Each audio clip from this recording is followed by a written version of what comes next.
తాకట్లో ఉన్న మీ బంగారాన్ని విడిపించి ఆ రోజు ఆన్లైన్ రేటుకి కొంటాం. Sharma gold company. నమస్తే ఉమా గారు. నమస్తే అమ్మా. సింహలగ్నం వారికి గనుక మనం చూసుకుంటే వీళ్ళ గుణగణాలు ఏంటి, ఎస్పెషల్లీ సింహలగ్నంలో ఉన్న వాళ్ళు ఎవరైతే ఉంటుంటారో ఏ విధంగా ఉండే అవకాశం ఉంటుంది అంటారు, ఏ విషయాలలో డెఫినెట్గా జాగ్రత్తగానే ఉండాలని చెప్తూ ఉంటుంటాం కదా, అలా ఏమైనా ఉన్నాయి అంటారా? రాశి వేరు, నక్షత్రం వేరు, లగ్నం వేరు. ముందుగా ఒక క్లారిటీ ఇవ్వాలండి. ఎందుకంటే చాలామంది కన్ఫ్యూజ్ అవుతుంటారు. సో మాది మేష రాశి అంటే మాది అదే లగ్నం ఏమో అనుకుంటూ ఉంటారు. కొన్నిసార్లు అదే అవ్వచ్చు, కానీ చాలా వరకు అది అవ్వదు. లగ్నం అని అంటే మీరు పుట్టినటువంటి సమయం ఆధారంగా, సూర్య ప్రమాణం ఆధారంగా నిర్ణయించబడుతుంది. సో ఆ రకంగా చూసుకుంటే ఇప్పుడు మనము లగ్నము ఆధారంగా మనం ఎన్నో విషయాలు అంచనా వేయొచ్చండి. లగ్నం ఆధారంగానే ముహూర్తాలు కూడా పెడుతూ ఉంటారు. అదేవిధంగా లగ్నం ఆధారంగా జాతకంలో అన్ని విషయాలు బ్లూ ప్రింట్ అనేది వచ్చేస్తుంది. ప్రతి విషయంలోనూ ఇది ఇలా ఉంటుంది, ఇది ఇలా ఉంటుంది అని ఖచ్చితంగా వచ్చేస్తుంది. దాని ఆధారంగా మనం చూస్తే సింహలగ్న జాతకులు ఎలా ఉంటారు, వాళ్ళు జాతకంలో ఏ ఏ దశలు యోగిస్తాయి, ఏ ఏ దశల్లో ఇబ్బందులు ఉంటాయి, అసలు ఏ రకంగా వాళ్ళు ఇబ్బందులు ఫేస్ చేస్తారు, ఎలాంటి ప్రికాషన్స్ తీసుకోవాలి. మేజర్గా సింహలగ్న జాతకులకి రవి అధిపతి అంటే సూర్యుడు రాజసానికి పెట్టింది పేరండి. అంటే ఇలాంటి చాలా పొగరుగా, చాలా టీవీగా, మంచి రాజసంగా, తాగేది గంజి నీళ్ళైనా కద్దరు చొక్కా వేసుకుని తిరుగుతారు. అంటే వాళ్ళ రాజసము ఆ రకంగా ఉంటుంది, వాళ్ళ టీవీ ఆ రకంగా ఉంటుంది, ఎక్కడా తగ్గరు. వాళ్ళ వెనకాల డబ్బులు లేకపోయినా ఉన్నా వాళ్ళు ఒకేలా ఉంటారు. స్థిరమైనటువంటి గుణం వాళ్ళది, చాలా స్థిరమైనది. 10 మందికి ఎప్పుడూ పెట్టడమే పని. సో వాళ్ళ దగ్గర ఉన్నా లేకపోయినా 10 మందికి సహాయం చేయాలి, పెట్టాలి. వాళ్ళకి మనం అండగా ఉండాలి, తోడుగా ఉండాలి. వాళ్ళకి ఎన్ని ప్రాబ్లమ్స్ ఉన్నా లోపల లోపల దాచేసుకుంటారు, బయటకి చెప్పరు. ఒక రాజుకి ఎలా అయితే లక్షణాలు ఉంటాయో అలాంటి లక్షణాలు ఈ సింహలగ్న జాతకులకు ఉంటాయి. ఓకే. ఎన్ని ఉన్నా సరే వాళ్ళతో ఉన్నటువంటి పరివారము, వాళ్ళ స్నేహితులు, వాళ్ళ బంధువులు మంచి కోరుకుంటారు. సో వీళ్ళకు ఉండేటువంటి కాస్త ఇబ్బంది ఏమిటనంటే ఆటోమేటిక్గా ఇంత లక్షణాలు ఉన్న వ్యక్తికి కాస్త ఇగో అనేటువంటిది ఉంటుంది. ఆ ఇగోనే ఈ సింహలగ్న జాతకులకు మైనస్ అవుతుంది. మైనస్ అంటే కొన్ని విషయాలు, అనవసరమైన విషయాల మీద ఎక్కువగా ఇగోకి వెళ్ళిపోవడం వల్ల, ప్రెస్టేజ్కి వెళ్ళడం వల్ల చాలా నష్టపోతారని చెప్పాలి. సో సింహలగ్న జాతకులకు ఎయిదర్ ఆడవాళ్ళైనా మగవాళ్ళైనా సరే చెప్పేది కాస్త ఇగో విషయంలో జాగ్రత్తగా ఉండండి, లేకపోతే నష్టపోతారు. సో మిమ్మల్ని నమ్ముకుని చాలామంది ఉంటారు. సహాయం చేసే గుణం విపరీతంగా ఉంటుంది కాబట్టి వాళ్ళ కోసమైనా మీరు ఆలోచించి నిర్ణయం తీసుకోవాలి ప్రతి విషయంలోనూ. ఇంకా చూస్తే ద్వితీయ లాభాధిపతి. సో వీళ్ళు విద్యతో సంబంధం లేదండి. సో విద్యతో సంబంధం లేకుండా చాలామంది మీరు చూస్తే బీటెక్లు చదివి పెట్రోల్ బంకులో పనిచేసేవాళ్ళు ఉంటారు. సో మనం చూస్తూ ఉంటాం బయట. అదేవిధంగా వీళ్ళు చదివింది 10th క్లాసో, 7th క్లాసో, 3rd క్లాసో, 5th క్లాసో, చిన్న చిన్న చదువైనా దానికి మించినటువంటి డబ్బు, దానికి మించినటువంటి గుర్తింపు అన్నీ వస్తాయి. ఉదాహరణకి మనం ఒక గొప్ప వ్యక్తి జీవితం చూసామనుకోండి, ఎంత గొప్ప వ్యక్తి అనుకున్న జీవిత చరిత్ర తిరగేస్తుంటే ఆయన చదివింది 3వ తరగతి ఎంతో ఉంటుంది. అంటే చదువుకి, వీళ్ళ యొక్క వాల్యూస్కి, వీళ్ళ గుర్తింపుకి, వీళ్ళ సక్సెస్కి సంబంధం ఉండదు. ఓకే. వీళ్ళు చదువుకున్నా చదువుకోకపోయినా, వీళ్ళకి చదువు అబ్బినా అబ్బకపోయినా విపరీతమైనటువంటి సక్సెస్ అనేది వీళ్ళ జీవితంలో వస్తుంది. కాస్త లేట్ అవ్వచ్చు, కానీ ఖచ్చితంగా ఒక స్థిరమైనటువంటి గుర్తింపును సంపాదిస్తారు. ఉదాహరణకి వీళ్ళ జాతకంలో తృతీయ దశమాధిపతి శుక్రుడు కాబట్టి ప్రత్యేకంగా ఒక దాని మీద ఫోకస్ చేయాల్సిన అవసరం ఉండదండి. సో వీళ్ళ జీవన విధానమే ఒక దారిని తీసుకొచ్చి పెడుతుంది. అంటే నేను ఉదాహరణ చెప్తున్నాను. చదువు మానేసి, అంటే చదువు మీద అంత ఇంట్రెస్ట్ లేకపోయినా బయటికి వెళ్ళి అల్లరి చిల్లరగా తిరుగుతూ ఒక దాని మీద ఆసక్తి వస్తుంది. సో అది నాకు చాలా బాగుందనిపిస్తుంది. దాన్ని వెతుక్కుంటూ వెళ్తారు. ఆహ్, ఆ దారిలోనే ఉదాహరణకి ఒక సినిమా ఫీల్డ్. చాలామంది చదువుకోకుండా నాకు సినిమాల్లో యాక్ట్ చేయడం ఇష్టం అని చెప్పి దాంట్లోకి వెళ్ళిపోతారు. ఆ రకంగా ఒకానొక రోజున విపరీతమైన స్టార్‌గా, సూపర్ స్టార్‌గా, ఆర్టిస్ట్‌లాగా ఎదిగిపోతారు. సో అలాగా అదృష్టాన్ని వీళ్ళు వెతుక్కుంటూ వెళ్ళడం గాని, అదృష్టం వీళ్ళు వెతుక్కుంటూ రావడం గాని జరుగుతుంది చాలా సందర్భాల్లో. వీళ్ళు చదువుకి సంబంధమే లేదు సింహలగ్న జాతకులకి.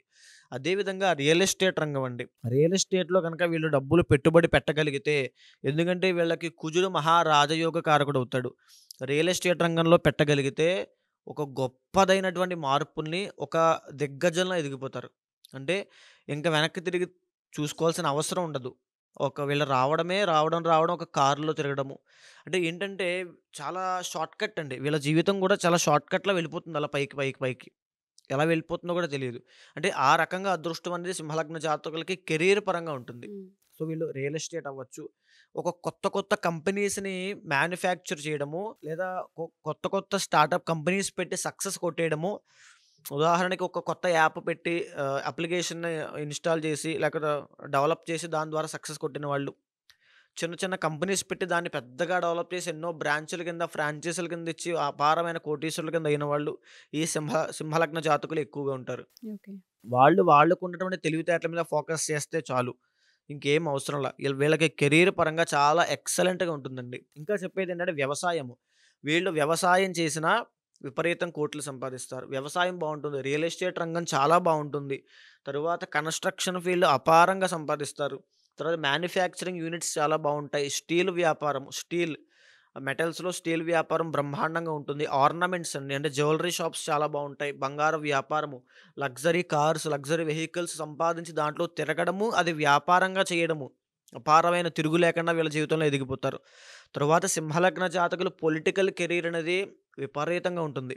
సో, వీళ్ళు ఒక లీడర్‌లాగా ఒక ఒక నాయకత్వ లక్షణాలు ఎక్కువుంటాయి. 10 మందిని ఒక దారిలో నడిపించేటువంటి పోరాట యోధుడైన, ఒక నాయకుడైన సింహలగ్న జాతకుల నుంచి వస్తారు. సో, 12 లగ్నాల్లో జాతకుల్ని నుంచోబెడితే, ఆ 12 జాతకులందరిని అంటే, ఆ మనుషులందరిని కూడా లీడ్ చేసే ఒక వ్యక్తి ఉంటాడు. అదే సింహలగ్న జాతకుడు. సో, ఆ యొక్క టీవీ అనేటువంటిది అక్కడి నుంచి వస్తుంది. అదే విధంగా వీళ్ళ జాతకం తీసుకుంటే సప్తమాధిపతి శని అవుతాడు కాబట్టి కాస్త మ్యారీడ్ లైఫ్‌లో ఖచ్చితంగా ఇష్యూస్ ఉంటాయండి. అంటే అయిన సంబంధమే చేసుకున్నప్పటికీ కూడా భార్యకి, భర్తకి మధ్యలో కాస్త అన్యోన్యత లోపిస్తుంది. ఆ విషయంలో చాలా జాగ్రత్తగా ఉండాలి. అదే విధంగా వీళ్ళకి శని వస్తున్నాడు కాబట్టి జాయింట్ పెయిన్స్ అయినా, వెన్నుపూసకి సంబంధించిన ఇబ్బందులైనా, స్పాండిలైటిస్ ఉదాహరణకి సయాటికా అవ్వచ్చు, తర్వాత నడుమండి. నడుముకు సంబంధించిన ఇబ్బందులు ఐదర్ ఆడవాళ్ళైనా, మగవాళ్ళైనా నరములకి సంబంధించిన ఇబ్బందులు, తర్వాత ప్రాణాంతకమైన వ్యాధులు మధ్య వయస్సు దాటిన తర్వాత వస్తాయి వీళ్ళకి. ఓకే. ఇక కంప్లీట్‌గా మందులు వాడుతూ ఉండడము, మెడికేషన్ తీసుకుంటూనే ఉండాలి వీళ్ళు. సో, ఆరోగ్యం అనేటువంటిది చాలా ప్రాణాంతకమైనది మీకు. అంటే ఉదాహరణకు 55, 60 దాటిన కిడ్నీ సంబంధించిన ఇబ్బందులు రావడము, కిడ్నీలో స్టోన్స్ రావడము, తరువాత చెప్పాలంటే డయాలిసిస్ అనే విషయం మీద సో, ఈ రకమైన ప్రాణాంతకమైనవి జబ్బులు వచ్చే అవకాశాలు సింహలగ్న జాతకులకు ఎక్కువగా ఉంటాయి. ఓకే. ఎక్సలెంట్ ఉంటాయి. డబ్బుంటాయి, అన్నీ ఉంటాయి. కానీ ఆరోగ్యం బాగోదు. ఆ విషయం చాలా శ్రద్ధగా ఆరోగ్యం మీద చాలా ఫోకస్ చేయాలి. అదే విధంగా జాతకంలో శని బాగుంటే గనక, మీ జాతకంలో శని మంచి స్థానంలో ఉండి, మంచి డిగ్రీల్లో ఉండి, మంచి శుభ కలయికతో ఉంటే గనక, ఆ ఆరోగ్య దోషం కూడా పోతుంది. ఆ విషయం చూసుకోండి.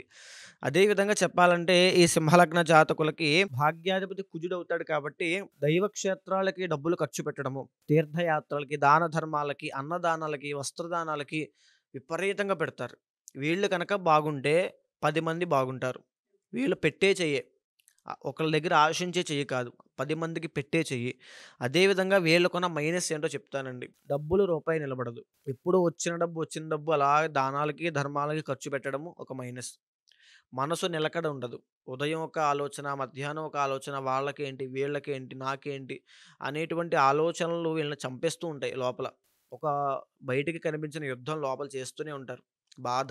ఎవరికి చెప్పుకోవాలో తెలీదు. అంటే ఫస్ట్ ఉదాహరణ చెప్పాను గదండీ! తాగడానికి గంజి నీళ్ళు లేకపోయినా సరే రాజసం తగ్గదు. ఆ రకమైన మెంటాలిటీతో లోపల లోపల ఎవరికి చెప్పుకోవాలో తెలియక బాధని వీళ్ళే దిగమింగుకునేటువంటి అవకాశాలు చాలా ఉంటాయి.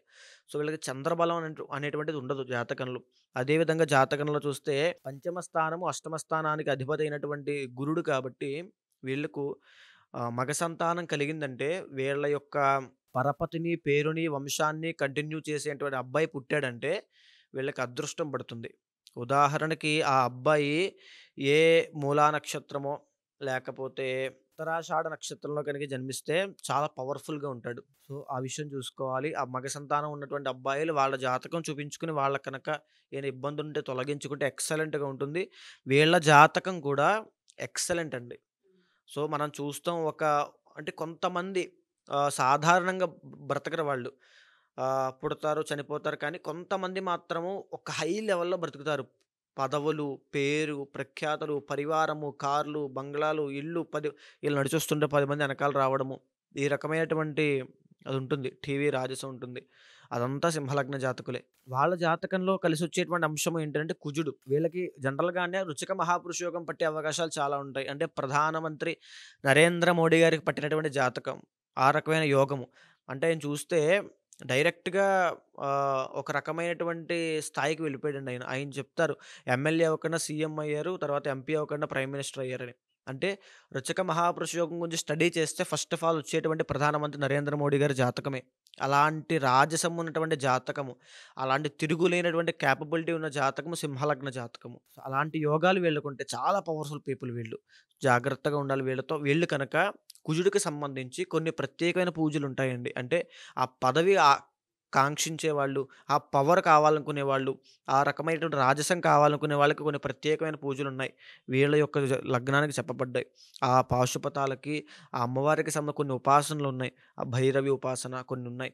అవి జాతకం ఆధారంగా ఇండివిడ్యువల్ జాతకం ఆధారంగా వీళ్ళతో చేయించగలిగితే, వీళ్ళ పేరు మీద చేస్తే వీళ్ళకి ఎక్సలెంట్ ఫ్యూచర్ ఉంటుంది. ఓకే. సో, ఎవరైనా సరే సింహలగ్నం వాళ్ళకి చాలా బావుంటుంది కాబట్టి, దాన్ని మనం అందిపుచ్చుకోవాలి అనుకున్నా, ఆ రాజసాన్ని మనం అనుభవించాలి అనుకున్నా, మన జీవితంలో వాటిని మనం చూడాలి అనుకున్నా, జాతకరీత్యా ఒకసారి అంతర్గత జాతకం చూపించుకొని, పరిహారాలు అండ్ మీరన్నట్టుగానే పూజలు గనుక చేయించుకోగలిగితే డెఫినిట్‌గా పాజిటివ్ ఎనర్జీ యాడ్ అవుతూ చాలా ఉంటుంది. బావుంటుంది. థ్యాంక్ యూ ఉమా గారు. Thank you so much.